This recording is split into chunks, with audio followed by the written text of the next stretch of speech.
This is a weekly event. We're going to be doing trainings every Saturday at 1 o'clock using this link with a guest trainer on various topics going forward. I think we all know everybody here, so I'm not going to do the introductions today. Before we start, though, I do want to promote Western Liberty Network's annual conference, which is going to be on January 30th. We did confirm Stephen Moore's participation. He was with us 3 years ago. He'll be back at this conference. He'll be participating remotely. Kim here will be live, as will Mike Neerman, Representative Mike Neerman, Clackamas County Commissioner Tootie Smith, Tom Cox, and others. And so during the call,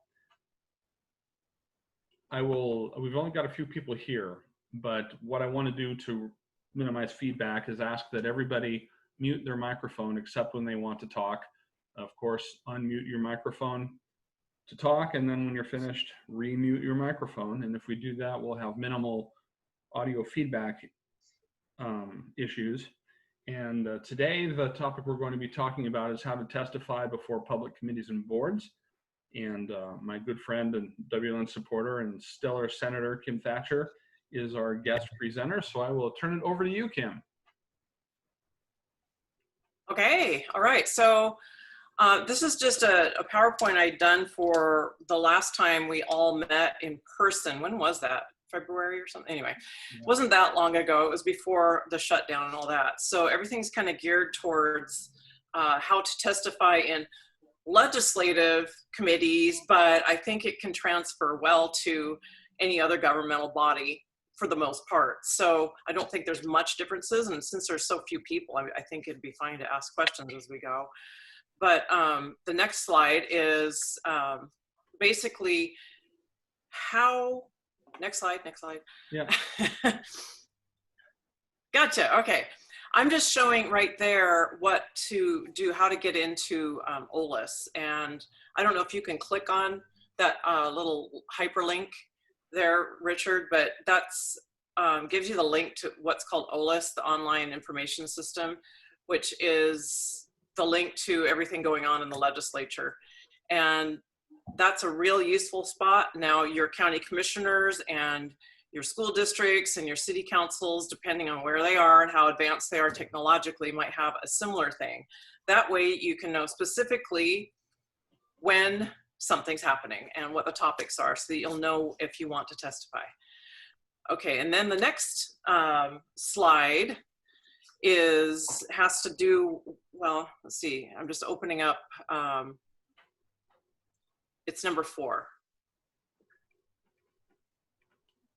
Yeah, that one.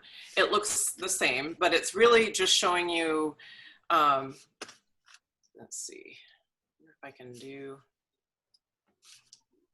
oh my goodness. All right, it's gonna just take over here.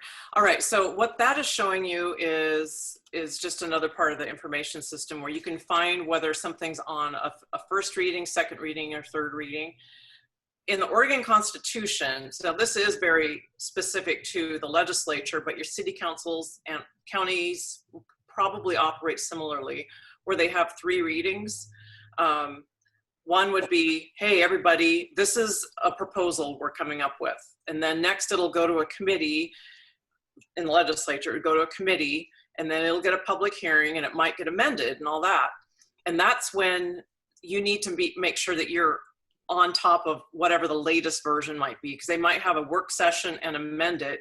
And so when you actually are going into testify on something, you want to make sure you've got the latest version. So as far as the legislature is concerned, that this is the best place to find that, is on the legislative online, you know, on OLIS. I'll just call it OLIS. Okay, and then the next slide.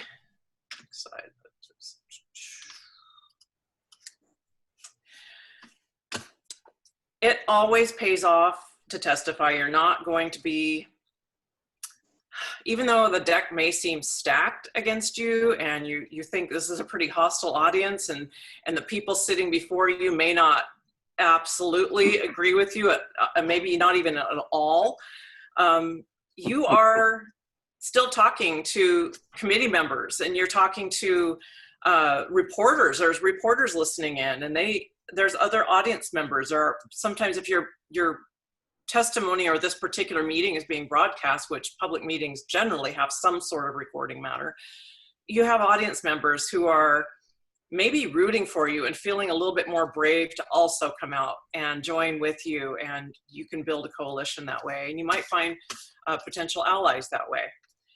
Okay, so the next time, or excuse me, the next slide, we're talking about preparing yourself. I think well, of course, this is geared toward in-person testimony, which has all but been shut down for now. Hopefully we can get back to that. But get prepared, make notes. Maybe you're good at just talking off the top of your head. And maybe you're so well practiced at it and well versed that you don't need to write down notes. But most people need to write down some notes. And it's good to introduce who you are, maybe how it relates to the bill, like how you would know that this is a bad idea or good idea. Perhaps maybe it affects a small business and you are a small business owner, and how long you've been a small business owner, and all these things. These are types of things that can set the stage.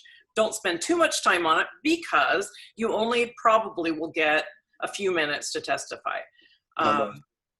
If something's real controversial, they'll limit the time for people to testify. So you want to lead with your most important ideas and things you want to get across. And then you, after you're done with that, because it's easier to expound upon what you have than it is to cut down 5 minutes to prepare testimony to 2 minutes, let's say. So get your most important points in, and then you can add some additional points if you happen to get some additional time. But you want to end with a request. Ask them to please vote for this bill, or don't vote for this bill or that idea or that, whatever proposal is before you in whichever government body. So most people would also like to take the time to practice, and then time how long it actually takes you to say whatever it is you prepared. Because when you are up there, especially if you are doing it in person, it might be different doing it over the phone, but things change a little bit. So you want to make sure you've practiced it and timed it so that you're not being left not saying some things that you should have said or wish you had said. And grooming, looking the part, that's great for in-person testimony. But as far as the legislature is concerned right now, we are only doing thus far. If you are a member of the public, you're generally going to be only testifying over audio. So that's very frustrating. I don't like that, because you can say anything you want. You can say, I am Joe Schmo. Yeah, that's my name. And I come from Portland. Yeah, that's the ticket. And there would be nobody watching to be able to correct that, because there's no accountability there. So I don't like that, but that's just another topic. You want to make sure you know how you're going to be testifying and what the proper procedures are ahead of time, whether you are testifying in person or over the phone or on Zoom or what have you. Make sure you know what the protocol is, just prepare yourself, and then get into their website or Zoom early, sign in, make sure they do know that you want to testify, because if they don't know, you're not going to be called on. It's not like where you're sitting in person and they're able to call people and make sure that they're covered. And a lot of times committee chairs will say, anybody else in the room like to testify on House Bill blah blah blah, and then you can raise your hand and walk up there even if you hadn't signed in. But now that we're in the world of everything being virtual, you need to make sure you've done that and you've signed in. You've got, it's known that you're gonna testify and you want to testify. You might want to also think about, it's not important to prepare a bunch of graphs and charts and do a PowerPoint presentation or anything like that, but having real stories that pertain to you, your job, why it relates to the bill, why this is affecting your family or your neighborhood, your children, your safety, your home, all those things just bring to mind just why it's affecting real people out in the world, whatever it is they're proposing to do. And then keep in mind that all sides will be listening potentially, and your audience isn't necessarily going to be all Republican or all Democrat. It's going to be a mix of people with a mix of views. So you might want to think about how to communicate with the people that are there. For instance, with Republicans, I can say that talking about freedom and constitutional rights and things like shall not be infringed, that clicks with Republicans. The other sides might shut down and go, oh, one of those. And so think about other ways of communicating your message. If you're good at that, you might want to talk to maybe some of your more trusted, perhaps friends with other points of view, to ask them, hey, does this communicate well? Like I have a daughter I can talk to and say, hey, does this talk to your side of the aisle? And she can let me know. But so just keep in mind that there's going to be people from all sides listening. And I had an example of a testimony from somebody who was pro House Bill 2020, which was the climate change bill, and how I thought she had some pretty effective testimony where she talked about the fact that she was a small business owner. Well, that appeals to, you know, pretty much everybody, and definitely Republicans. And she also talked about how she appreciates farmers and that there's different ways to work together. Anyway, I just thought it was an effective way of communicating with people that might be on the other side of an issue. And I thought she did a good job. So I think making it personal is very, very important. Okay, so we talked about trying to know ahead of time how your testimony is going to be delivered.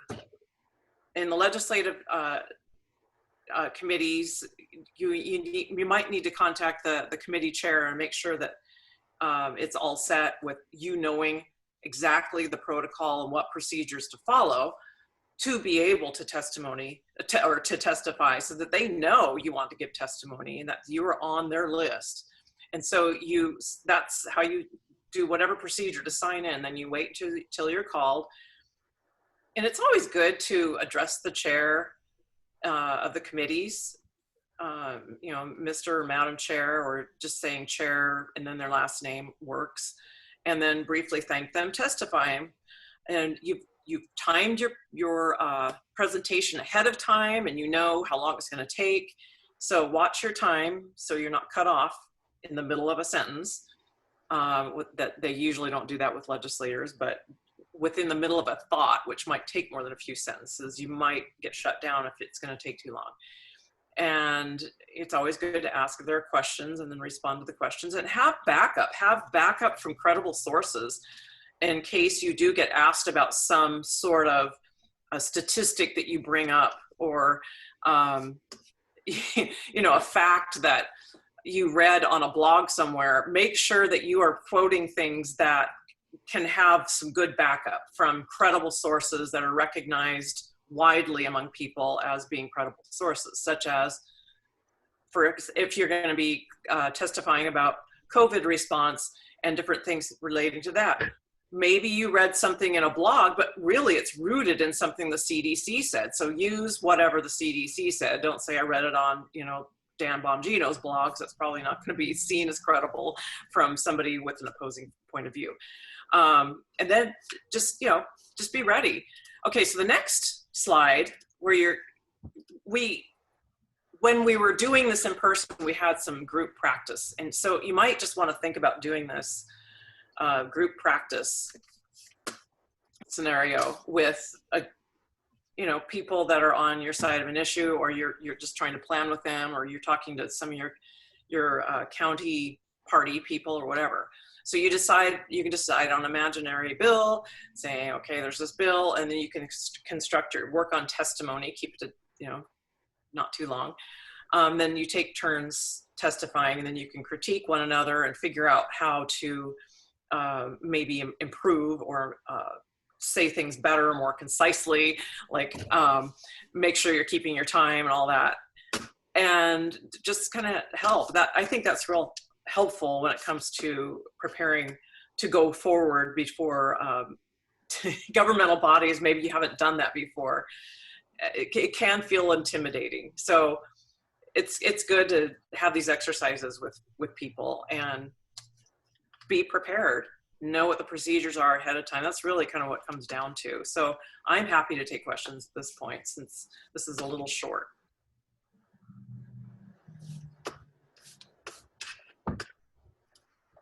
Yeah, Kim, I have a quick question. I just put a brief introduction of me in the box there, but the legislative bill that is on for the vaccinations right now for school-age children, that is one that I would like to address eventually. So what would be some of your recommended verbiage to capture that larger audience? Let's see. I don't know if you were watching some of the testimony. I'm imagining you probably were on House Bill 3063, I think was the number. There were, maybe go back and listen to some of that and see where, because there were definitely people from all walks of life testifying against the bill. And I was pretty amazed with the diversity of testimony that there was. So as far as capturing that verbiage, I think probably that's one of those topics that you will probably almost default to getting diversity of speech and diversity of ways of presenting it, simply because there's such a diversity of political viewpoints that oppose the bill. But I would just kind of think about the things that the other side likes to emphasize, and fairness, equity, diversity, inclusion. Those are things right there that just off the top of my head I can think of.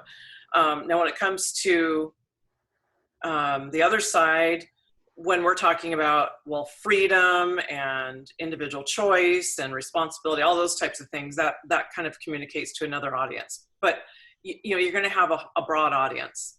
So, and I think at this topic, you're going to get a broad delivery of testimony. Hey, Kim, we have a question from Donna of how much more weight does live testimony have over written testimony? Live testimony, they're hearing it live. Written, they may not have time to get through, to be honest. Mm-hmm. Especially if it's just one of those hot button issues like vaccinations or, you know, gun control or any of those issues. We're going to get a deluge of written testimony. And in the legislature, I wish they would separate it or mark it as to whether somebody's pro or con or neutral, just like they do on one of those sign-up sheets. If you're signing up to testify live, you would mark which column, if you're for the bill, against the bill, or neutral. They don't do that with written testimonies. You just got a whole unorganized pile that sometimes I'll put in alphabetical order, but that's about it. How much written testimony do most legislators actually read? How much? Oh boy. It depends. I mean, you know, it just depends on a lot of different things. It depends on a legislator's workload. It depends on, you know, how much information there is for the written, how much research they want to do on it, because sometimes their minds might already be made up on something, and they're not really looking to read a whole bunch on it, spend time on it. When I worked in the Senate, I don't think I ever remember once any senator saying, "Oh, don't bother me for a couple of hours. I've got to go over some written testimony." I know that, I'm sure that you read some and everybody reads some. Nobody can read all of it, but I'm wondering if you do put together written testimony, you spend a lot of time on it, how likely is it that it's just going to go into a black hole someplace?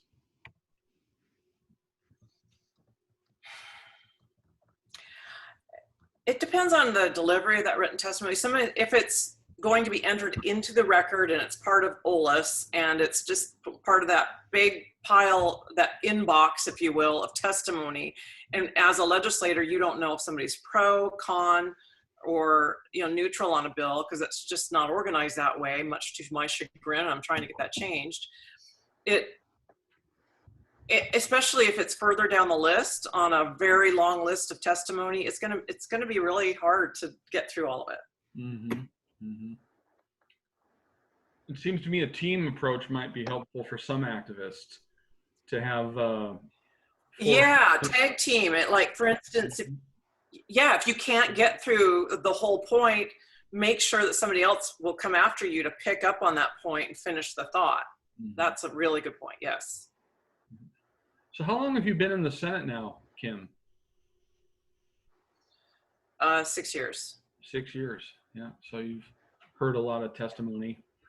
Is there one particular case of listening to testimony that really impacted you, and something that you remember from time to time?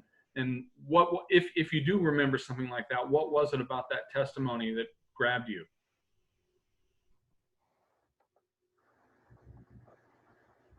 Wow, there's a few different times where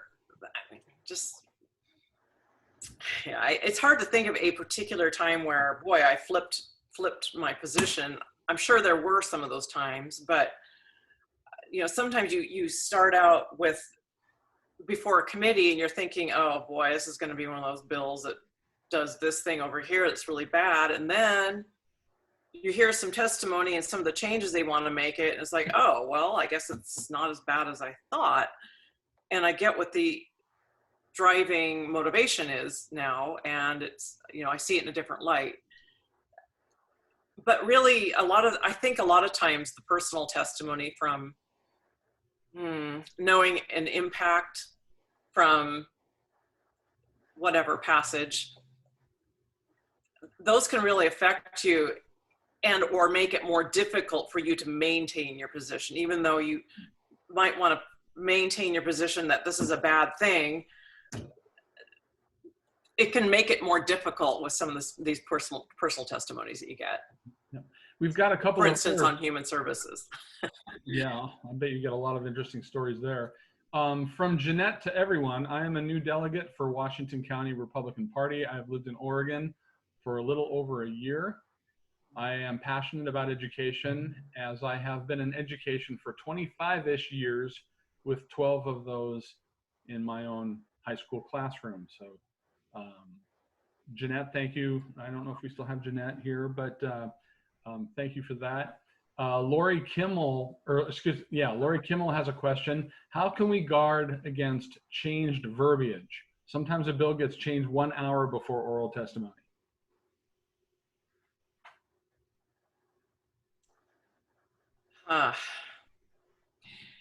Okay. Yes, this kind of goes back to what I was talking about, making sure you have the latest version, but when you 1 hour beforehand, that does make it tough. And that usually happens when the session is winding down and they're just ticking through the work. And things do change quickly, unfortunately. But as far as change verbiage, check the latest version on OLS. Just make sure that you're testifying, when you're testifying, that you've got the latest information, and check also for proposed amendments. Those might be in a different screen. So look at the fact that there could be amendments coming, and there might be a pile of them. You may call the committee administrator and ask for more clarification on which ones have legs at that point. So, because some of these amendments can change a bill quite a bit. And so what you're testifying on is really stale compared to what will be coming up. Okay, we have another comment from Donna. I organized my family into a group of 20 people thinking it will have more weight when I write testimony. From Lori Kimmel to everyone, I think this was relating to the late amendments. Example, the mandatory bill for having all firearms in the home locked, or else it's a felony.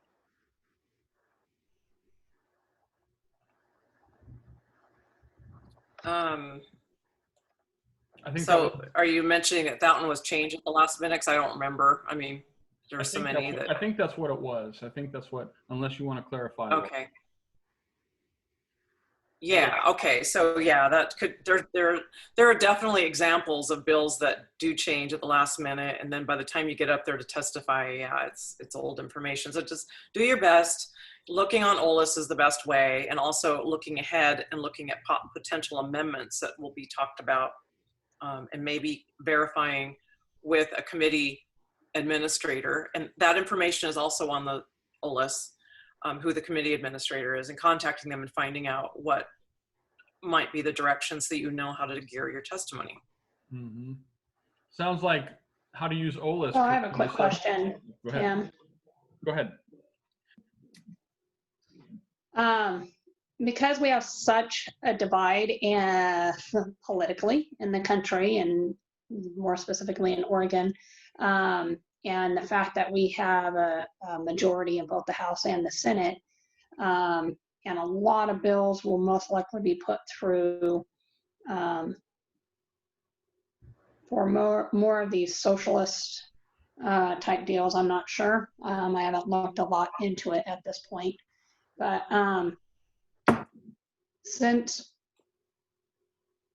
legislatures are supposed to listen to we the people, because you guys are representing the people of not only your jurisdiction, but the state as a whole, how likely is it to kind of change your mind? So let's say you had a bill that you're like, oh, no way, this is going against my morals and values, but you had some testimony, or like, I might have a different tune on that one.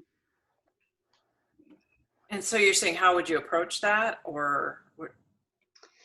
Yeah, just kind of how would a citizen approach that, but also how would you approach? I mean, I guess it's a two-pronged question of if you had your definite viewpoints going into it, and then you would listen to public testimony of people. Let's say you put forth a bill, or there's a bill that you support, and then you listen to testimony from people who shared their stories or whatever. You're like, maybe whatever, look at this, or amend it, or whatever. What would that process look like?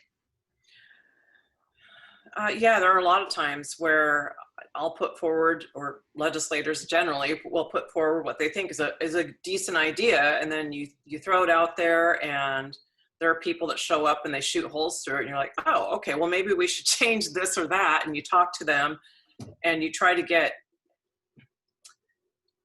in those instances where you think it could actually pass, if you could come to some agreement on how to move forward better. You work with the people who were bringing up the language that, or bringing up their protestations of certain pieces of the bill. Then you work with them to come up with better language. And if you can't, then you can't. But a lot of times just trying to reach out to whoever it was that had some concerns will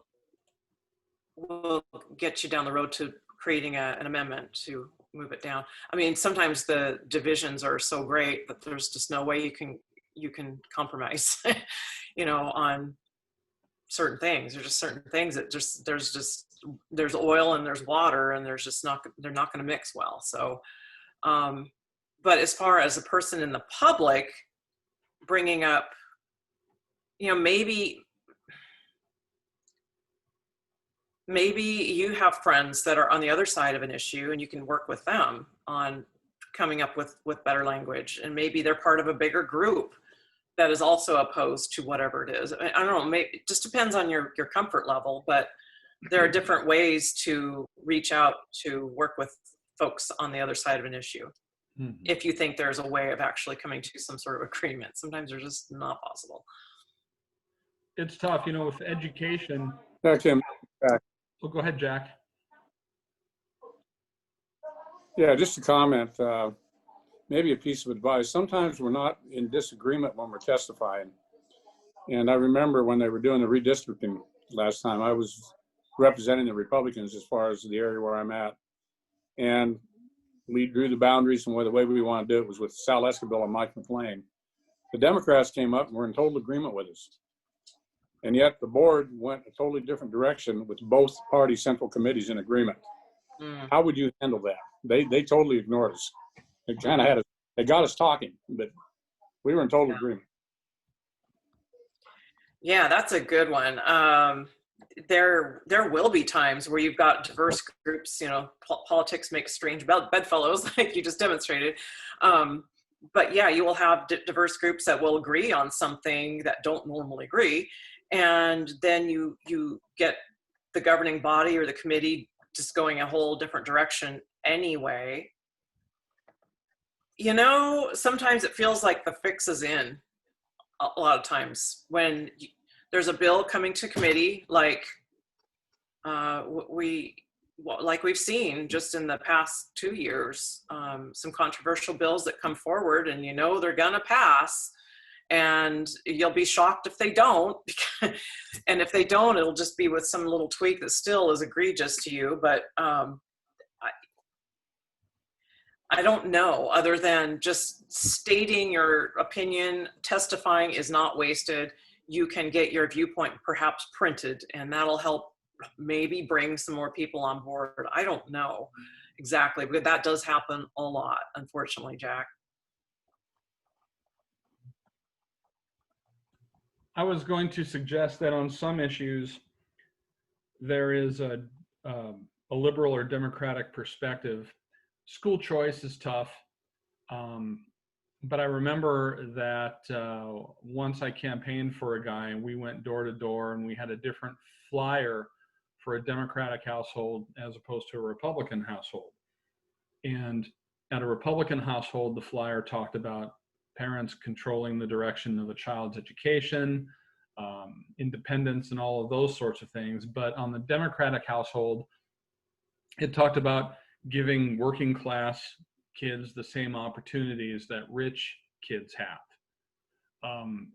It's not always possible on every issue, but sometimes you can find a liberal take on an issue that is congruent with what you want.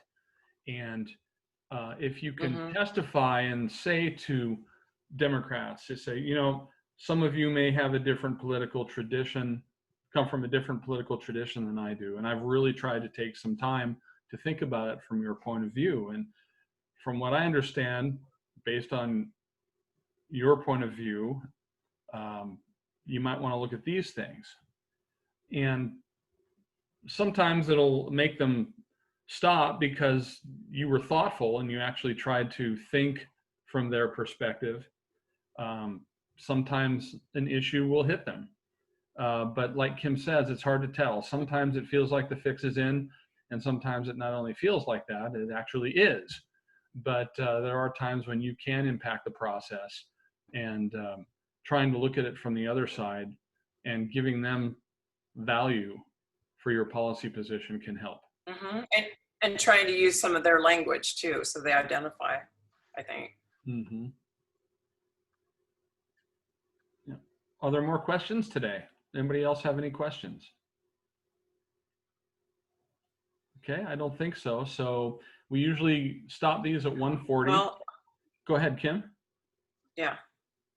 Well, I was just going to say, just talking a little off topic, but talking about the legislative session coming up, there's discussion of having them calling a Article 10A emergency session, and that's being interpreted incorrectly.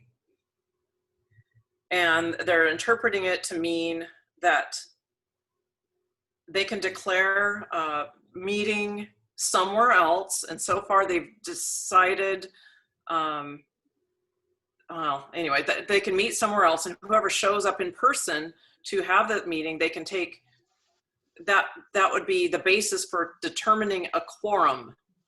So if, for instance, 30 people show up from the House, that's half the people. That means only half that people would constitute a quorum. So, I mean, they're interpreting it to mean pretty dangerous things. And we're looking at it like, well, if we sue them about their interpretation beforehand, they'll say, well, nothing's been passed, so you don't have any standing, and therefore no harm has been done. But if we wait until something is passed and the harm has been done, they'll say, well, the bill already passed, therefore, we're not going to upset the apple cart. So we're almost doomed both directions as far as how the courts are stacked here in Oregon as well. I mean, it's a mess. I think people just need to be prepared. I have a question on that because Bill Post, and I think it was Mike Mearman, did a little Q&A on that, I guess, or presentation on that. And my understanding is they have until next week to call that, because it has to be 30 days before the next legislative session. And isn't the next legislative session the January 19th? Is that the right date? Yes, it would convene the day after Martin Luther King. Yeah, so she has up until the 18th then to call that.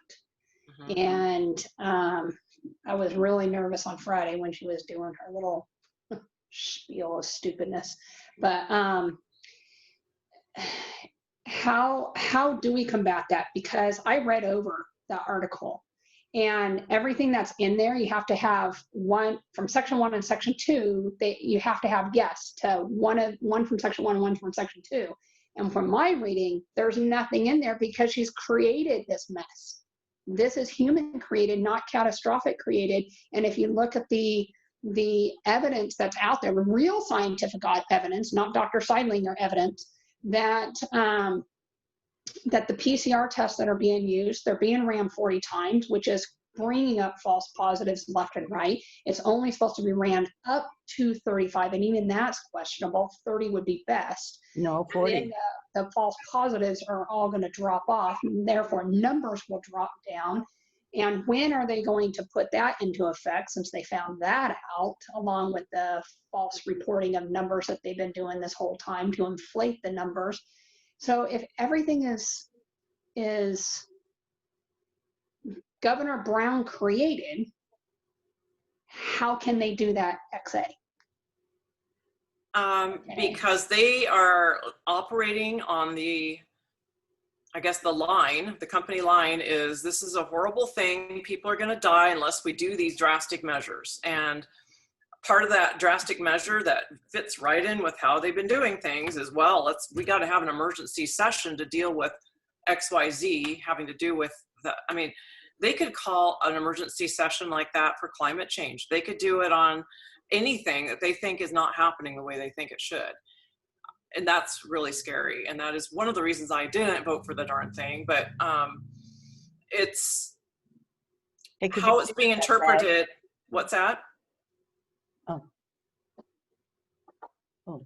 Ginger, did you have a question? Sorry, No, I'm sorry. I thought I was muted. Oh, got it. Okay, no problem. So what was I saying? We're operating on some really skewed rules right now, and they're skewed not our way. And it's bothersome because quorums aren't going to matter if they are able to succeed with this. It won't matter if you have 500 people show up to testify on a bill and circulate throughout the Capitol. Think of 3063. I mean, there's, I think, thousands of people there, possibly. It won't matter because it'll all be virtual. Everybody will be removed from it, and we'll be on our Zoom sessions or Microsoft Teams sessions and listening, not seeing the faces of you, but we'll be listening on the phone, over the phone, just some audio from some people. And some of those people might not mean well too. And I talked a little bit about that. They can really hide their identity. There's no accountability as to who they are. There's nobody going to say, no, that was so-and-so. And they don't even live in Oregon, It's just, I don't know. There's a whole lack of accountability that's being built up, and it's almost like the train has left the station. Well, we're the 5th lowest in the nation for numbers. And when I started hearing and studying about this Article 10A, I'm just, how? They're making up stuff is what they're doing. And they just want to do it because they're, as a friend of mine says, boo-boo crybabies that want to push their agenda and skirt around the real legislative process. And that's part of the problem that we're having in this country, Yeah. much less Oregon, of that Well- skirting around. Is there a way to get that Article 10A off? Because my understanding, when they were thinking catastrophic event, it was when the earthquake happened in Japan. There was a fear of a tsunami coming to the Oregon coast, and I was living in Texas at the time, so I remember some of the news cycles going on that, and so it's more of earthquakes, mass fires that do mass destruction more so than what we've had, or tsunamis. Terrorist attacks. That was a thing too, brought up, terrorist attacks. Yeah. Or something. So anyway, it's in the Constitution. The people voted for it. It was something referred to the people by the legislature because it had, because it changed the Constitution, the people had to ratify it, and they did. And there's no way to get it off unless it's put back on the ballot and removed, but that wouldn't happen in time. So how it's being interpreted by the Legislative Council, which are the lawyers for the legislators, and mostly for the leadership, because they're the one that hire and fire them, so they know which side the bread's buttered on. They're the ones that are coming up with, this is permissive, this is not, this is how it would work, this is how it wouldn't. And then by the time you get something to court to say, no, it's not right, I just think it's going to be very difficult to get it through our courts, given the makeup of our courts right now. Yeah. So I think it's going to be very tough. Buckle up. Kim, we have one more This question. week is going to be interesting. Well, you're right. It is going to be interesting. We have one more question from Donna. Do rallies at the Capitol really sway legislators? Should we have more rallies? I don't think they sway legislators, especially now that the Capitol's basically shut down. Nobody's even working there right now. They have much less impact now, or, and when we were in session or the Capitol was even open, doing them on weekends, which is kind of when a lot of things were, that's when people were able to meet because they weren't working, but much less impact. It makes you feel good. And you get together with like-minded folks, but I don't know that it actually has much sway over people who already have their minds made up. So, Lori Kimmel says, how Just being about blunt, sorry. wildfires? That should have been a catastrophic event. Yeah, they could have called, a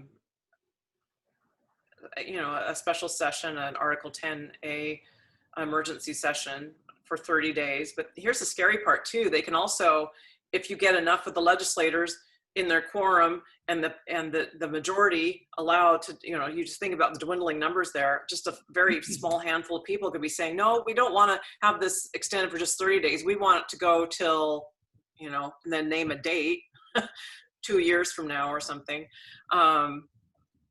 Who knows how bad it could get. Anyway, so yeah, that would be a situation where I would think that would work. If they're thinking about calling one for COVID, they certainly could have called one also for something like wildfires. So to follow up on that, Kim, sorry, it came and it went. Let me see if I can get it back again.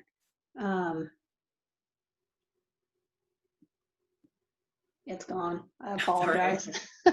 Well, anyway, so that's kind of off topic of how to testify, but I just want to let you know, since we had a few minutes, that you just need to buckle up. It's going to be a rough 2 years. I know what it was. If they do call the Article 10A, could they possibly do something to limit the quorum by not fully informing everybody, where people don't show up because they don't know? I don't think they would dare do that, because I think public records requests could obviously show that happened. I don't know that they would go there. It wouldn't look good on them. But yeah, I guess that technically could happen. Have people prepared to go meet at this one place at this impossible time for people that have to come clear across the state to be able to attend. I don't know. I mean, all kinds of things could happen. Do they, I can't remember, you have to be in person, right? You can't do it online? That's kind of, the 10A anticipated as it was written, anticipated electronic participation and that would count towards the quorum. That was what was intended, but it's not being interpreted that way. It's only being interpreted that those in attendance will count as the quorum, and people can participate by phone, but it won't do any good as far as counting them for quorum. So it's bass backwards. I don't know how else to state it. But yeah, it's going against Governor Brown's COVID rules to gather more than 6 in 2 households.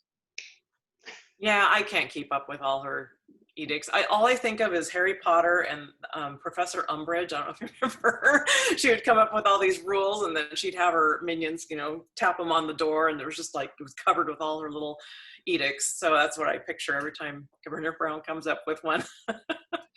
Yeah. Professor Umbridge. But anyway. That's funny. Thank you, Kim. Yeah, you bet. Anything else for Kim today? Yeah, I don't want to keep her too long. I don't want people starting to say, oh, he said it would be 40 minutes, but it was 2 hours. So I don't want that to start. I'd like to remind everyone. It was fun. Yeah, these are kind of fun. We had a real good one last week with Patty Milne. There were 12 participants. This time we peaked out somewhere at 8. It went really well. And we're going to continue to do this on different topics with different guest trainers. We will see Kim again at our annual conference on January 30th, along with a lot of other good folks. Go to westernlibertynetwork.org to sign up for that. I see Jack's on the call. We are partnering with FreedomWorks again, and so we will look forward to their participation. Of course, they're sending Steve Moore to participate remotely. So unless there's anything good for the order here, we will call it a day.